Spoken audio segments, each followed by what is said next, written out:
Buen día, espero que te encuentres muy bien. Estamos aquí para desarrollar unos temas muy interesantes de la historia de nuestro país. El día de hoy nos toca trabajar sobre el bloque 3 de la materia Historia de México.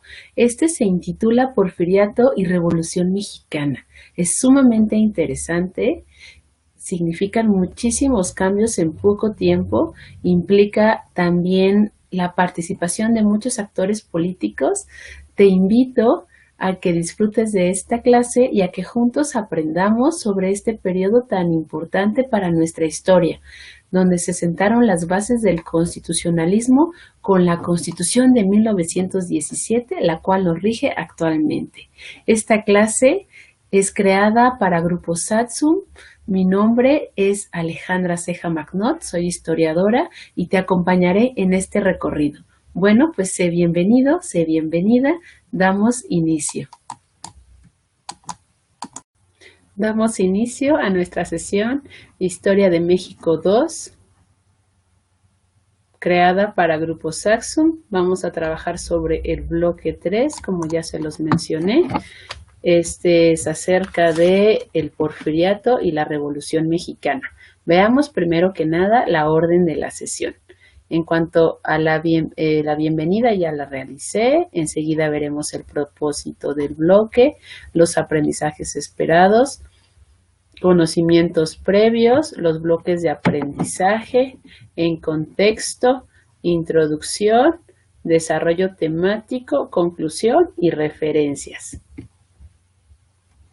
Propósito del bloque es que logres explicar las características del Porfiriato para comprender el movimiento revolucionario en México y la consolidación de sus ideales en la Constitución de 1917, que resguarda derechos y deberes aplicables en los distintos ámbitos en que se desarrolla con un sentido de conciencia y responsabilidad social.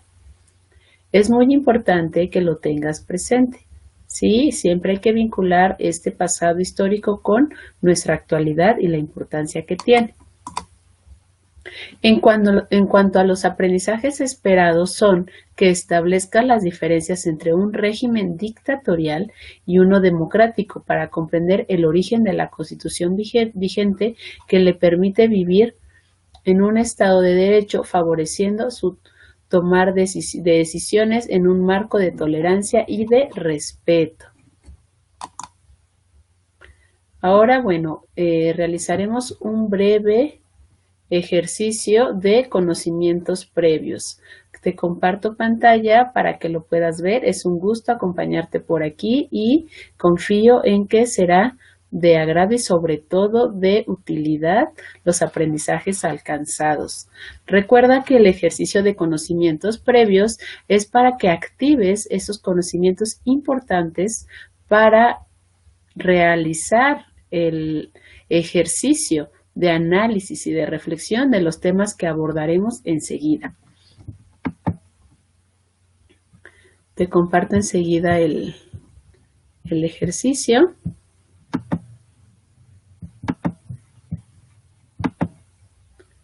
Cuestionario. Si tienes papel y lápiz, por favor anota solamente el inciso de la respuesta que consideres que es correcta. ¿Quién consideras que fue Porfirio Díaz? A. Un dictador. B. El modernizador de México. C. Un personaje controversial que se reeligió permanentemente. Elige la respuesta que consideres correcta. Este no es un examen, es solamente para que empieces a ver los conceptos, personajes más importantes y se activen esos conocimientos que ya tienes desde secundaria. Fueron algunos ejemplos de la modernización porfirista. A. Camiones, recuas y carretas. B. Electricidad, teléfono y ferrocarril. C. Armamento para uso exclusivo del ejército mexicano. Anota tu respuesta. Luego, ¿qué argumentos justifican la inversión extranjera? A. Que los inversionistas nacionales carecen de la capacidad para invertir en todas las áreas donde se requiere de crecimiento. Otro argumento sería que de esta forma se favorece a los extranjeros y se discrimina a los mexicanos. Otro argumento que favorecería la inversión extranjera sería que los inversionistas poseen los recursos que requiere nuestro país. Revisemos rápidamente las respuestas para que te quede claro. Porfirio Díaz, bueno, fue un personaje muy controversial, por lo que esta sería la respuesta correcta, la letra C, que actualmente pues ya ha sido estudiado de una manera más objetiva, viendo sus claroscuros, no solamente considerado un dictador. Algunos ejemplos de modernización porfirista fueron la electricidad, el teléfono y el ferrocarril. Uno de los argumentos que pueden justificar la inversión extranjera, sobre todo durante el porfiriato y bueno, también actualmente, es que los inversionistas nacionales en algunas ocasiones no carecen de la capacidad para invertir en todas las áreas donde se requiere de crecimiento. Esto fue una situación que sucedió durante el porfiriato, marcadamente, ¿sí? Entonces la respuesta correcta sería la letra A. Ahora veamos, miren, los bloques de aprendizaje son los siguientes. Ya trabajamos sobre la formación de México como Estado-Nación, que es en cuanto se independiza y todo el proceso que viene después. Enseguida, el proceso de conformación del Estado mexicano, que inicia con el primer periodo presidencial de Guadalupe Victoria y finaliza con la República Restaurada, donde resulta triunfante Porfirio Díaz ante Lerdo. Después viene otro periodo en la historia, que es el del Porfiriato, que inicia en 1977 y finaliza en 1911, cuando comienza la Revolución Mexicana, que es un enfrentamiento que se da hasta o cesa hasta 1921. Entonces veamos, este es el periodo que vamos a abarcar de 1977 a 1921. Después viene el México posrevolucionario y por último el presidencialismo y alternancia política. En este bloque vamos a desarrollar los siguientes temas: el porfiriato con sus diferentes etapas, ascenso, consolidación y decadencia, después la Revolución Mexicana con algunas de sus etapas como el maderismo, la lucha entre facciones y el triunfo del ejército constitucionalista y y Congreso Constituyente. Y por último, trabajaremos sobre la Constitución del 17, su carácter social y su aplicación en diferentes ámbitos. Veamos, entonces, miren aquí, ven un mural que muestra el movimiento de la revolución, un mural de Siqueiros. Es bien importante que nos ubiquemos en cuanto a la temporalidad. Entonces siempre hay que ver el contexto, ¿sí? Si bien nuestro tema central es el porfiriato, así como su decadencia y después el desarrollo de la revolución, vamos a ver que estos son los principales eventos que vamos a ver en un principio del 77 a 1910 y después de 1911 a 1921. Antes de esto, bueno, tuvimos un turbulento siglo XIX, como lo vimos en la sesión pasada, que es el periodo que va de 1821 a 1877, que una vez que se independiza el país, pues hubo muchas pugnas, sobre todo entre dos grandes vertientes, el liberalismo y el conservadurismo. Después tenemos la Revolución Mexicana, que también la vamos a trabajar, la etapa maderista, y después vamos a ver el periodo de Huerta brevemente y por último la promulgación de la Constitución del 17 con el triunfo del constitucionalismo. Hay que ubicarse muy bien. Miren, Porfirio Díaz inició su periodo enarbolando la bandera de la no reelección, pero por la situación política, el contexto y por sus mecanismos de conciliación, vamos a ver que él gobierna el primer periodo, después su compadre Manuel González, y en las subsecuentes administraciones él se encontrará al frente. Si se fijan, la última es ya de 6 años, hubo una modificación en la Constitución que amplió el periodo.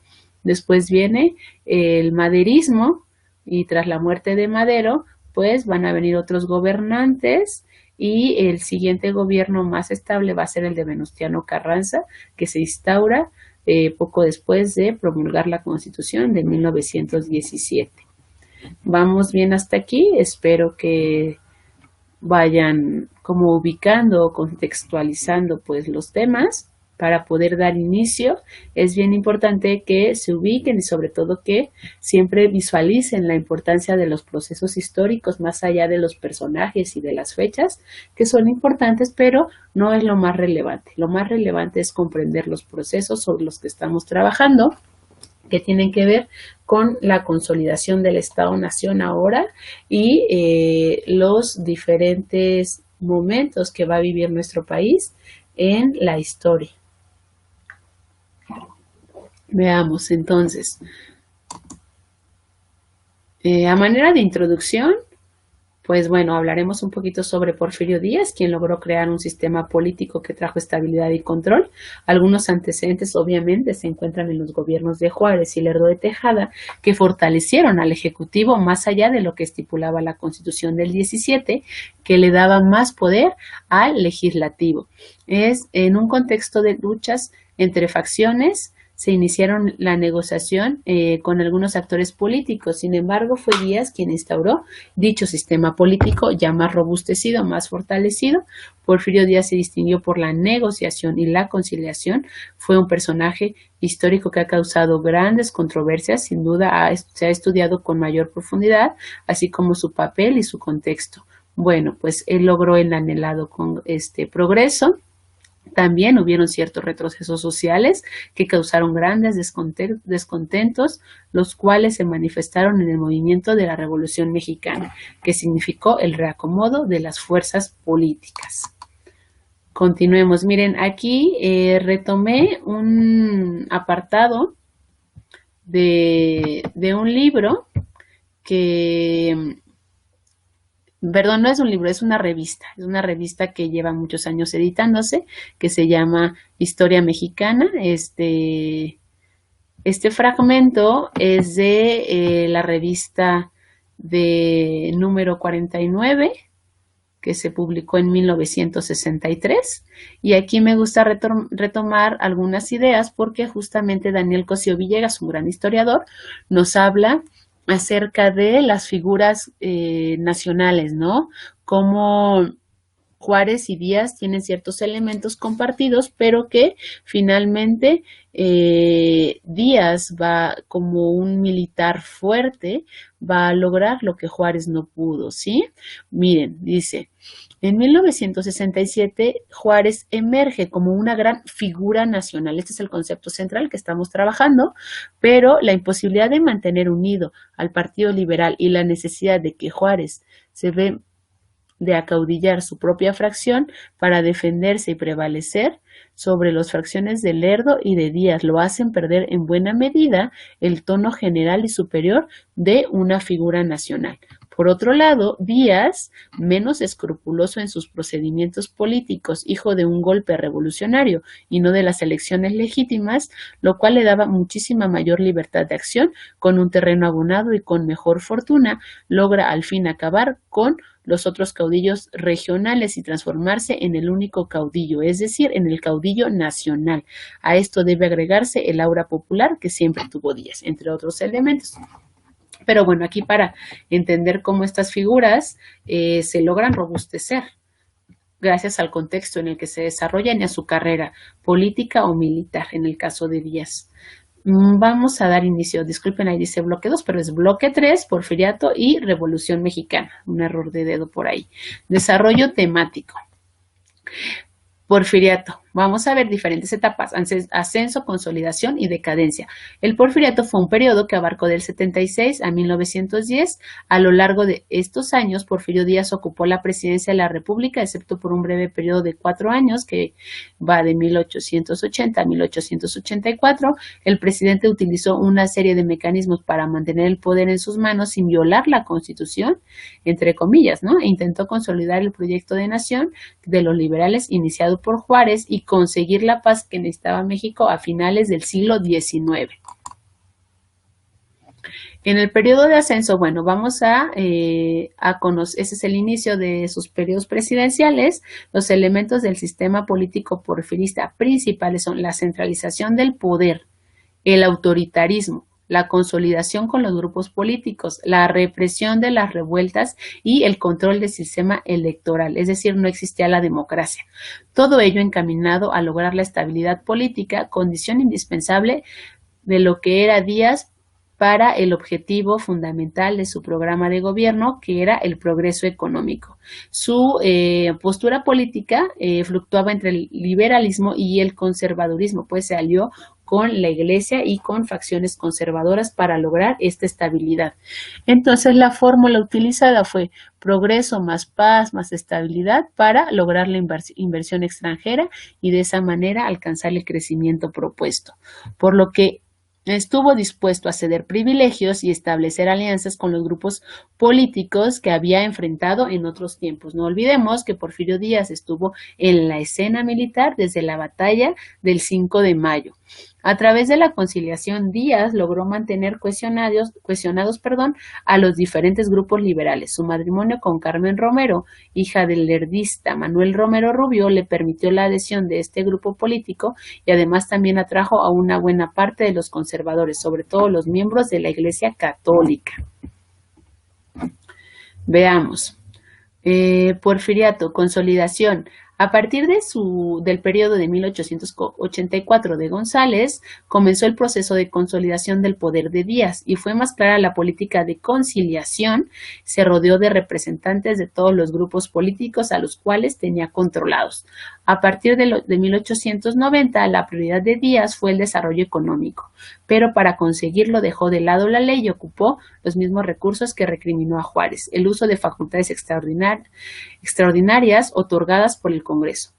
Díaz cultivó el culto a su figura como el hombre indispensable. Sin él, el país caería de nuevo en constantes revueltas, por lo que los intelectuales porfiristas se encargaron de difundir la idea de que era necesario que Díaz permaneciera en el poder para mantener la paz y prosperidad que ya se había establecido. Aquí podemos ver a Porfirio Díaz rodeado de su gabinete y que, bueno, una de las problemáticas que lo llevaría a la decadencia sería que no había una rotación generacional en cuanto a la gente que lo rodeaba y ni siquiera pues del presidente, ¿no? Propiamente para generar esta renovación y también inclusión de las nuevas generaciones. Aquí es importante en el rubro de consolidación hablar de la economía. La frase que caracterizó al porfiriato pues fue orden y progreso, la cual tomó del positivismo y fue aplicada por el gobierno en muchos rubros, desde la educación hasta la política. El progreso llegó con la inversión extranjera en negocios como la construcción de ferrocarriles y líneas de telégrafo, así como la exportación de materias primas. Esto permitió que México alcanzara una estabilidad económica que no había ocurrido desde la independencia de México. También fue posible la modernización de puertos, creación y reparación de caminos, construcción de edificios y en general obras que cambiaron el panorama nacional. Aquí pueden ver el ferrocarril y aquí la construcción, el proceso de construcción del Palacio de Bellas Artes. La agricultura, pues bueno, era dominada por las haciendas, la minería creció a costa de la vida de los trabajadores, la industria y el comercio dependían del capital extranjero. En cuanto a la decadencia, bueno, vamos a hablar sobre todo aquí como de la oposición que se generó en torno a Porfirio Díaz y su administración. El orden fue impuesto pues mediante la conciliación entre facciones políticas, pero en los casos en que esto no funcionó, la represión violenta fue la fórmula utilizada para apagar la oposición. El trato político hacia una parte de la prensa se estructuró en función de asegurar las reelecciones y de evitar rebeliones, es decir, a través de subsidios. Pero desde las elecciones de 1892 existieron grupos de intelectuales que se opusieron a la reelección de Porfirio Díaz. Estos políticos antireeleccionistas pues también fueron encarcelados. La prensa fue uno de los principales medios que utilizó la oposición del régimen para expresar su inconformidad. Y también, aunado a esto, la vida de los obreros, las condiciones de trabajo de obreros y campesinos, pues fueron muy desfavorables. Se encontraban en una situación de pobreza, lo cual fue duramente criticado por los grupos políticos de oposición, pues a pesar del crecimiento económico, este crecimiento o esta riqueza solo se concentró en pocas manos. Las largas jornadas de trabajo Los bajos salarios, las malas condiciones en las fábricas y los abusos por parte de los patrones provocaron el estallido de fuertes conflictos entre obreros y dueños de fábricas. Los antecedentes de la revolución son estos movimientos principalmente que se dieron en 1906 y 1907. Vamos a ver que las rebeliones obreras de indígenas y campesinos fueron un problema que enfrentó el gobierno de Díaz, pues a pesar del crecimiento económico que tuvo el país, la riqueza y los beneficios de este crecimiento solo llegaron a ciertos sectores, como lo había mencionado, como los propietarios de hacienda y los extranjeros que invertían en diversos negocios. Los grupos menos favorecidos manifestaron su descontento e impulsaron movimientos para defender sus derechos. Aquí podemos ver la huelga de Cananea que inició a mediados de 1906 en Sonora, cuando 2,000 trabajadores de la compañía minera estadounidense exigieron jornadas laborales más cortas y un sueldo igualitario al de los extranjeros. Por orden del dueño Green, los trabajadores estadounidenses comenzaron a disparar contra los mexicanos, lo cual causó la muerte de varios mineros. Es decir, se reprimió esta rebelión. Después tenemos al siguiente año, a principios, en 1907, la huelga de Río Blanco en Veracruz. Era una industria textil muy pujante en la cual estalló una rebelión cuando un grupo de trabajadores textiles exigieron mejores condiciones de trabajo y hicieron un paro laboral.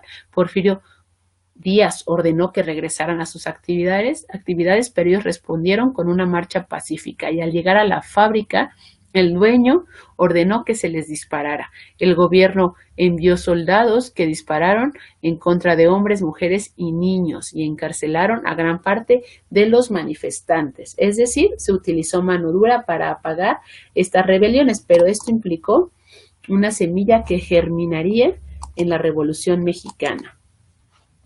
A pesar de que los resultados de las huelgas de Cananea y Río Blanco fueron desfavorables y trágicas para los trabajadores, los obreros demostraron que sus movimientos estaban cobrando fuerza y que la inconformidad contra el gobierno, que permitía todo tipo de abusos al interior de las fábricas, iba en aumento, por lo que la paz que Porfirio Díaz proclamó o había logrado en el territorio mexicano estaba a punto de llegar a su fin.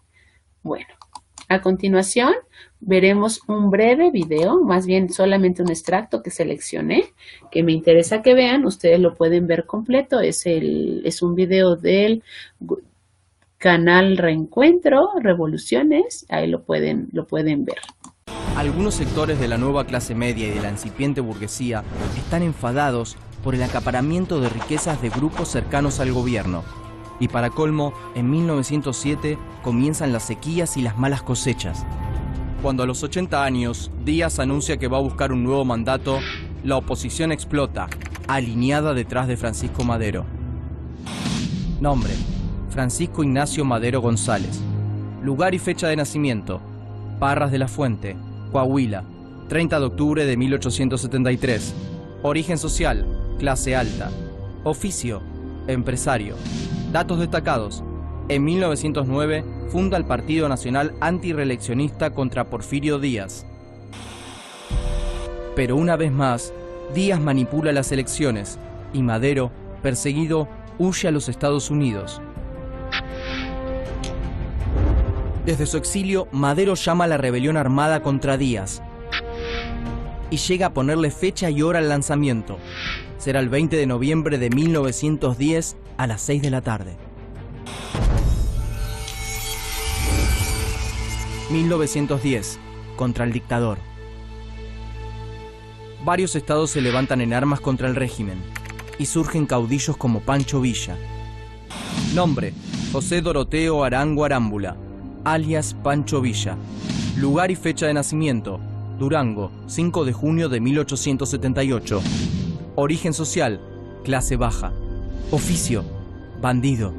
Datos destacados: conoce los ideales del agrarismo estando en prisión. Villa protagoniza decenas de combates y se destaca por su audacia y su sentido de la organización militar. También se revela un líder del estado sureño de Morelos, Emiliano Zapata. Nombre: Emiliano Zapata Salazar, lugar y fecha de nacimiento, San Miguel Anenecuilco, Guanajuato, 8 de agosto de 1879. Origen social, campesino. Oficio, labrador y arriero. Datos destacados. Es autor de la frase, es mejor morir de pie que vivir toda una vida arrodillado. Las fuerzas de Porfirio Díaz son atacadas en el norte y en el sur del país. Miles de campesinos armados claman por las tierras arrebatadas. Acorralado, Díaz finalmente dimite en mayo de 1911 y Madero asume en su lugar. La revolución llega al poder, pero el maderismo no corrige las leyes de propiedad de la tierra. 1911. La lucha por las tierras. En noviembre de 1911, Zapata lanza un plan para cumplir con las promesas que Madero no cumple. Zapata implementa el Plan de Ayala y expropia las tierras de los hacendados caciques y burócratas del porfirismo. Y durante 1911 y 1912 se enfrenta con el Ejército Federal de Madero. Son combates sangrientos, donde reinan los desmanes y los incendios. 1913. Norte de México. Desde Chihuahua, Pancho Villa comanda otro ejército irregular, la temible División del Norte. En 1913, asola y ocupa varias ciudades. Mientras, un golpe de Estado instala al conservador Victoriano Huerta como presidente. Zapata, Villa y otros caudillos revolucionarios se alían para combatirlo, entre ellos Carranza y Álvaro Obregón. Revolución Mexicana. Ahora veremos todo el desarrollo del tema de Revolución Mexicana teniendo de contexto lo que ya vimos. El inicio de la revolución se da en 1910 y bueno, este guarda una relación estrecha con el proceso electoral iniciado con las declaraciones de Porfirio Díaz al periodista norteamericano en la entrevista que le realizó James Greenman, donde mencionó que el pueblo de México estaba listo para la democracia. Y a partir de este momento se desató la lucha por llegar a la presidencia. Al principio del movimiento, Bernardo Reyes, que era parte de su gabinete, cobró fuerza, pero cedió para hacerse a un costado para favorecer a Díaz. Esta situación fue aprovechada por Francisco I. Madero y el Club Antirreeleccionista, cuya campaña alcanzó gran importancia, que al final, pues bueno, fue apresado. Luego de ser liberado, Madero logró escapar hacia Estados Unidos para promulgar el Plan de San Luis. Maderismo. Esta primera etapa revolucionaria se caracterizó por la búsqueda de una mayor democracia a través del respeto y cuidado de los procesos electorales. La primera etapa del movimiento revolucionario se inició con la promulgación del Plan de San Luis y el llamado a la lucha armada. El triunfo se consiguió de forma rápida, pues para mayo de 1911 Porfirio Díaz había renunciado a la presidencia y se organizó el nuevo proceso electoral que tuvo como claro ganador a Francisco I. Madero. El gobierno de Madero, bueno, pues fue muy complicado, pese a que aplicó los principios del liberalismo, fue incapaz de mantener la estabilidad política, no modificó las bases de lo que estaba en el porfiriato y hubo levantamientos armados, el último de ellos gestado dentro del propio Ejército Federal, y terminó con su gobierno y su vida en febrero de 1913, como lo había mencionado, con la decena, después de la decena trágica. Ahora viene una nueva etapa, es decir, la lucha de facciones. De hecho, aquí vamos a ver muy claramente la definición de la Revolución Mexicana. La Revolución Mexicana no se dio de la misma manera en toda la República.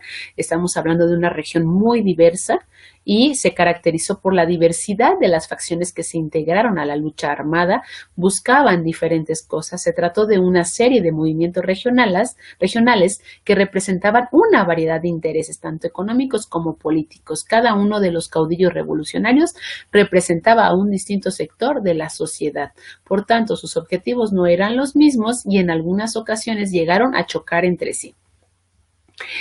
Es muy interesante aquí cómo se va a dar la unión y choque de facciones. Por ejemplo, se unificaron la División del Norte, que estaba a cargo de Francisco Villa, y el Ejército Libertador del Sur, de Emiliano Zapata, Este pacto significó la continuación de la lucha contra Carranza, una vez tomada la Ciudad de México, y así como la permanencia del ideal zapatista por la restitución de las tierras de los campesinos. En este marco, Carranza va a convocar a la Soberana Convención Revolucionaria de Aguascalientes, que es muy importante. Se celebró a finales de noviembre, a finales de 1914, entre el 10 de octubre y el 10 de noviembre. Se reunieron las principales facciones revolucionarias cuyo objetivo era definir un programa político para el país. Significó un gran paso, pues fue el tránsito de pasar de la lucha armada al debate de cada uno de los proyectos políticos de los grupos armados. Y aquí vemos una fotografía de los hombres que se reunieron para realizar esta convención, en la cual lograron llegar a algunos acuerdos. Después vamos a ver que se logra la derrota de Victoriano Huerta y el triunfo del constitucionalismo impuso como condición básica la de la construcción del orden político naciente y la elaboración de una nueva constitución. ¿Sí? Carranza convocó a la formación del Congreso, cuya labor sería redactar la Carta Magna de la Nación. Venustiano Carranza así asumió la presidencia de México de forma provisional y al triunfar su revolución constitucionalista y tras la promulgación de la Carta Magna de 1917 se convirtió en presidente constitucional.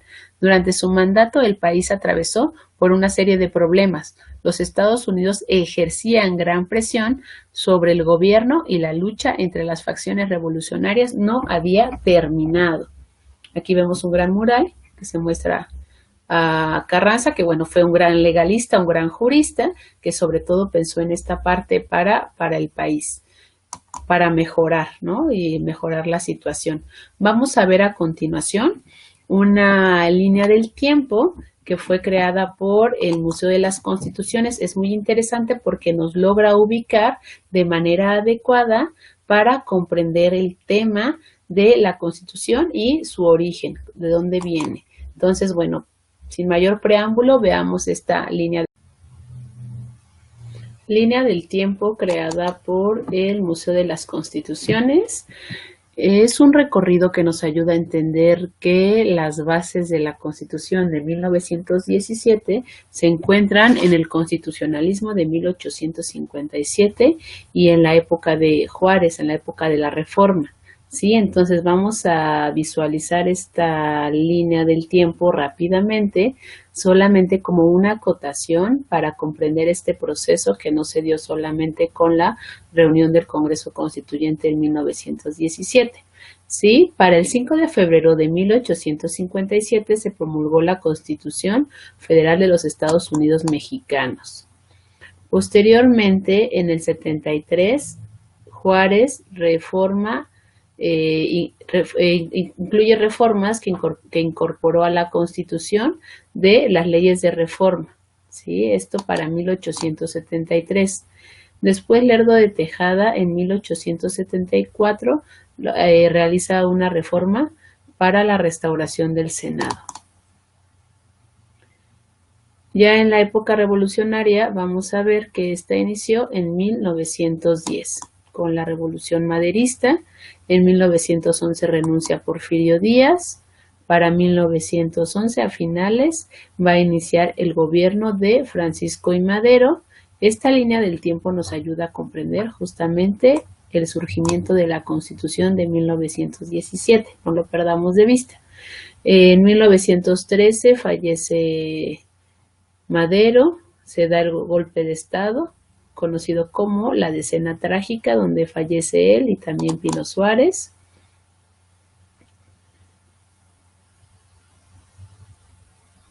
Renuncia Madero y pues bueno, se da el asesinato de Madero y Pino Suárez. Sucede en la presidencia Victoriano Huerta, que los conservadores aquí esperaban como un retorno del conservadurismo, de Porfirio Díaz y la mano dura. Sin embargo, bueno, no fue así. Para 1913 se firma el Plan de Guadalupe. Venustiano Carranza, jefe del ejército constitucionalista, reclama el restablecimiento del orden constitucional. Él va a ser el legalista, ¿no? Va a renunciar Victoriano Huerta en 1914. Después se van a dar los tratados de Teoloyucan. Carranza queda como encargado interino del Poder Ejecutivo con base en el Plan de Guadalupe. Para 1914, en agosto, el gobierno constitucionalista de la Ciudad de México se establece. Carranza asume la presidencia provisional de la República. Se dan algunas adiciones al Plan de Guadalupe. Carranza anuncia un programa de reformas que garanticen la verdadera aplicación de la Constitución de la República. Para el 16, Carranza decreta el establecimiento de la capital de la República en Querétaro. Aquí en la fotografía pueden ver el Teatro de la República, donde se va a discutir, el Congreso se va a reunir para discutir la Constitución.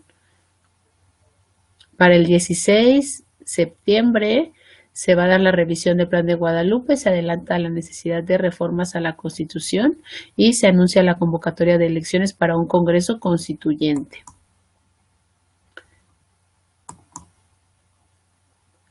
Se van a reunir los constituyentes desde finales de 1916.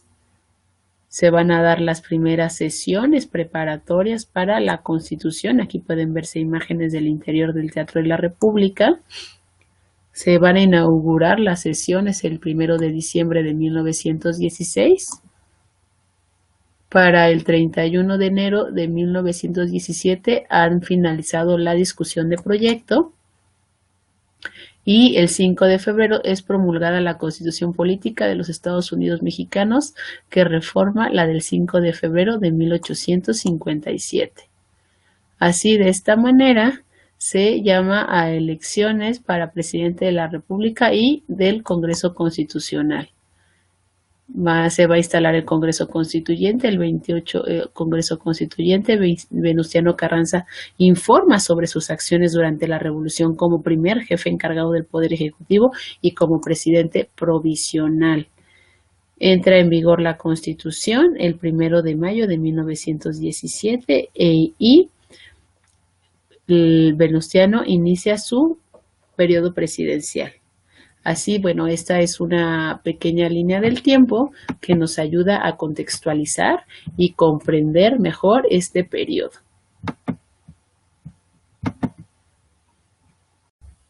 Veamos ahora un poco sobre la Constitución de 1917. En primera instancia, su carácter social. El Congreso Constituyente se encargó de elaborar una Constitución que, si bien tomó como base la anterior de 1857, incorporó derechos sociales que no habían sido contemplados antes, como la situación agraria y la de los obreros. Si bien la Constitución de 1917 retomó la mayor parte de su antecesora, se distinguió por adaptarse a la realidad social de la nación, recogiendo las demandas sociales surgidas en la lucha revolucionaria. Hasta la fecha es la Constitución que sigue vigente, ha sufrido modificaciones importantes, pero las bases del sistema político mexicano y los derechos que se establecieron en sus artículos siguen normando la vida de la nación. Obviamente, pues bueno, la Constitución se aplicó en distintos ámbitos. Los diputados del Congreso Constituyente determinaron que los Estados Unidos mexicanos debían constituirse en una república federal, conformada por 28 estados, 2 territorios y un distrito federal. Democrática porque se respetaría lo que los ciudadanos eligieran por mayoría en las votaciones, y representativa porque la población estaría representada por medio de los diputados, senadores y otros funcionarios, electos a través del voto, quienes expresaban la voluntad de los habitantes. Los temas principales que incluyeron cuestiones sociales fueron la educación, la cuestión agraria, la situación obrera y la separación entre la Iglesia y el Estado, los cuales quedaron consignados en diversos artículos de la Constitución. Bien, pues llegamos hacia el final de nuestra sesión y siempre me gusta que hagamos algunas reflexiones en torno a los temas tratados. Yo sé que es como mucha información en poco tiempo, pero aquí lo importante es comprender cómo después de esta dictadura, este gobierno de 30 años, de más de 30 años, prosiguió otro momento de pugnas que se revivieron, ¿no? Aquí entre distintos proyectos de nación. Sin embargo, pues bueno, se llegaron a lograr llegar a algunos acuerdos y lo más importante, a redactar la Constitución de 1917. A manera de reflexión, el porfiriato fue el primer periodo de estabilidad en México desde su independencia. Esto se logró a través de una serie de mecanismos que concentraron el poder en el presidente y crearon una red de personas favorables al mandatario. Para poder consolidar el proyecto de nación que se puso en marcha desde la década de 1860, Díaz consiguió lo que no pudieron hacer ninguno de sus antecesores: pacificar el territorio. Para lograrlo, prolongó su estancia en la presidencia al conseguir que se modificara la Constitución.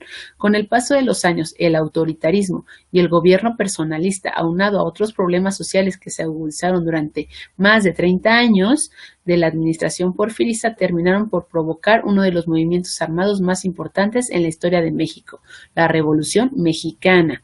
Este movimiento se caracterizó por la suma de distintos intereses. Mientras el rico hacendado Francisco I. Madero pretendía un cambio político a través del respeto a los principios liberales, Venustiano Carranza y Álvaro Obregón, representantes de las clases medias, querían obtener cargos públicos y de esta manera hacerse del poder político. Pero también participaron otros personajes como Zapata y Villa, quienes estaban en contacto con los sectores populares del pueblo y querían una transformación de la sociedad para mejorar la calidad de vida de los más pobres. Y así, bueno, damos paso hacia las referencias. Como siempre les digo, ustedes pueden profundizar. Les recomiendo que vean completo el video del canal Encuentro acerca de la Revolución Mexicana, así como con mayor detalle la línea del tiempo del Museo de las Constituciones y pues el resto de información. Aquí hay algunas referencias de los libros utilizados, sobre todo el portal del CCH UNAM para ver lo del Porfiriato, para ver lo de la Revolución, el libro de Historia de México 2 y tanto el impreso en la versión del 2010 como el virtual de Disengage Learning. Bueno, también les recomiendo que puedan ver, ahora yo no me basé mucho en el libro de Historia Mínima de México, ilustrada, pero pueden seguirlo viendo, es una excelente fuente de información y pues no me resta más que agradecerles la atención prestada. Espero que haya quedado claros los temas y nos vemos en el siguiente bloque.